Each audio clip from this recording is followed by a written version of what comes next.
ওকে। আচ্ছা, প্রথমে আমার এই যে সফটওয়্যারের এই উইন্ডোটা আসবে। হ্যাঁ, আসার আগে প্রথমে কয়েকটা জিনিস, একদম বেসিক কয়েকটা জিনিস একটু আমি দেখে মানে আলোচনা করব। সেটা হচ্ছে প্রেফারেন্স। হ্যাঁ, আমরা অ্যাডোবি প্রিমিয়ার প্রো শুরুতেই এডিটে গিয়ে প্রেফারেন্সে যাব। প্রেফারেন্সে গেলে একদম শুরু থেকে যদি যাই, আমি জেনারেলে আসলাম, একটা উইন্ডো ওপেন হবে। কয়েকটা জিনিস একটু প্রথমে চেক করে নিয়ে যাবো ওগুলো ঠিক আছে কিনা। হ্যাঁ, জেনারেলে এগুলা কোনো কিছু চেঞ্জ করার দরকার নেই, যেভাবে আছে সেভাবে ঠিক আছে। আহ, আসবো হচ্ছে অডিও হার্ডওয়্যারে। অডিও হার্ডওয়্যারের কাজটা কেন বলতেছে, আমরা প্রিমিয়ার প্রোতে বা স্বাভাবিকভাবে আমরা বাসায় যখন কাজ করি, আমরা অনেকেই আছে যে হেডফোনে কাজ করতে অভ্যস্ত।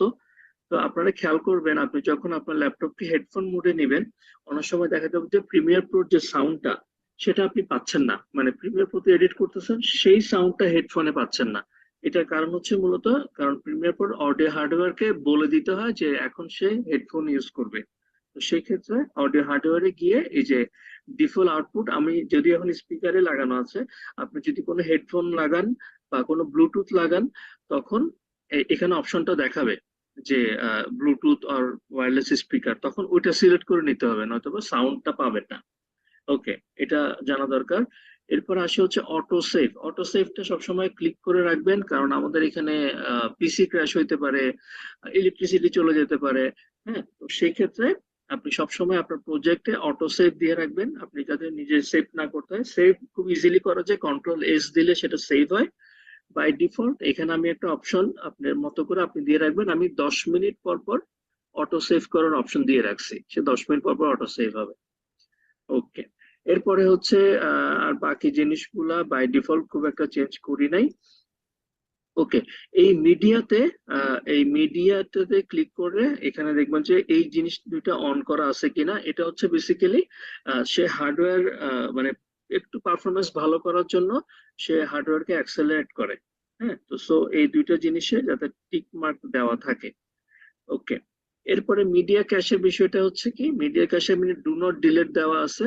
আমাদের মানে প্রজেক্ট তো বেসিক্যালি নিজেরাই ডিলিট করাটা বেটার। আর নাইলে অনেক সময় আপনি ওকে বলে দিতে পারেন যে এতদিন পরে, আপনি যদি এখানে সিলেক্ট করে রাখেন, সে এতদিন পরে আপনার প্রজেক্ট ফাইলগুলোকে সে ডিলিট করে দিবে, ব্যাকলগ ক্লিয়ার করবে আর কি। আর এখানে আরেকটা অপশন আছে, আপনি চাইলে এক টানে, মানে আপনি চাচ্ছেন যে আপনার সমস্ত প্রজেক্ট ডিলিট হয়ে যাক, তখন আপনি এখানে যদি ডিলিট ক্লিক করেন, তাহলে আপনার সমস্ত আগের লগ গুলো ক্লিয়ার হয়ে যাবে। ওকে, এরপরে এখানে আর বাকি যে জিনিসগুলো আছে ওগুলো নিয়ে খুব একটা নাড়াচাড়া করতেছি না, এগুলো খুব কমন। ঠিক আছে। ওকে, সো এই প্রেফারেন্সের এই বিষয়টা থাকলো। এরপর আমি চলে যাব হচ্ছে ওয়ার্ক স্পেসে। ওকে, শুরুতে আমি এখন প্রথমে যাব ফাইল, নিউ, আমি একটা প্রজেক্ট ওপেন করব। প্রজেক্ট ওপেন করার পরে আমার এই উইন্ডোটা আসবে। আচ্ছা, এই জায়গায় সবসময় খেয়াল রাখবেন, লোকেশন চেষ্টা করতে হবে সি আদার দেন সি ড্রাইভ। হ্যাঁ, আমার এখানে দুইটা ড্রাইভ আছে, তাই আমি ডি ড্রাইভ সিলেক্ট করছি। সেম জিনিসটা আমি ক্যাপকাটও বলছি। আহ, সবসময় লোক যা সেভ করবেন সব আদার দেন সি তে সেভ করবেন, যাতে জিনিসটা থাকে এবং পিসির উপর প্রেশারটা কম পড়ে। ওকে, আচ্ছা, এই জায়গায় একটা জিনিস দেখেন, রেন্ডারার। হ্যাঁ, এই জিনিসটা আপনার যখন বাই ডিফল্ট, আমার যেহেতু জিপিইউ আছে, আমি জিপিইউ সিলেক্ট করে রাখছি। অনেক সময় দেখা যাবে যে আপনার জিপিইউ আছে ঠিকই, বাট দেখবেন যে স্লো, কারণ এটার কারণ হচ্ছে আপনার জিপিইউটা হয়তো প্রিমিয়ার প্রোতে সিলেক্ট করা নাই। এটা সবসময় খেয়াল করে নেবেন যে এখানে জিপিইউটা সিলেক্ট করা আছে কিনা।